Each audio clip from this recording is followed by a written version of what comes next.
Nabi kata dalam dunia dakwah ni kadang-kadang berlaku satu keadaan di mana orang yang menyampaikan ilmu itu, dia menyampaikan kepada orang yang lebih faham pada dia. Boleh berlaku, Nabi kata. Satu guru yang duk menyampaikan ilmu, mungkin dalam ramai-ramai yang duk dengar ni ada yang lebih alim daripada guru tu. Ada. Oleh kerana Nabi SAW kata benda ni, maka benda ni tentu ada. Tentu akan ada. Satu orang yang mikrofon duduk dekat dia, dia duduk bercakap tanpa dia sedang. Rupa-rupanya dalam kalangan golongan yang mendengar ini, dalam kalangan audiens yang duduk dengar ni, ada yang lebih faqih daripada dia.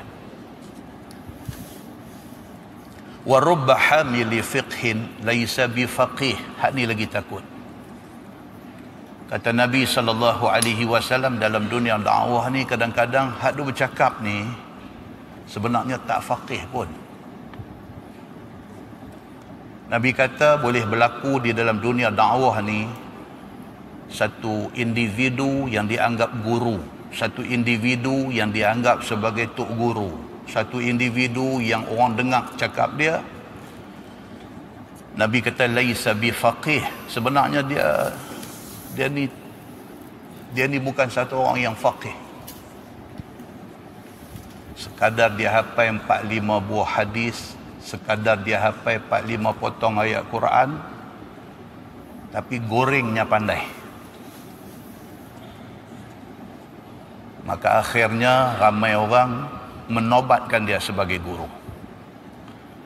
Benda ni dah diberi ingat oleh Nabi SAW. Bukan tidak bagus golongan ini, bagus. Bagus dari sudut penyampaian dia ni, walaupun dia tidak faqih, walaupun dia pun bermasalah dari segi faham agama, tapi kadang-kadang penyampaian dia tu boleh menjadi asbab, menjadi sebab kepada berubah orang yang dengar. Boleh jadi dia tidak faqih, dia bukan satu orang yang berilmu, tapi entah macam mana punya goreng dia, kawan yang dengar berubah. Jadi ada kebaikan kepada golongan ini. Tapi dia sendiri kena hati-hati. Dengan kekurangan ilmu yang ada pada dia, jangan sampai dia terajak benda yang terpesong dan orang yang dengar menjadi terpesong.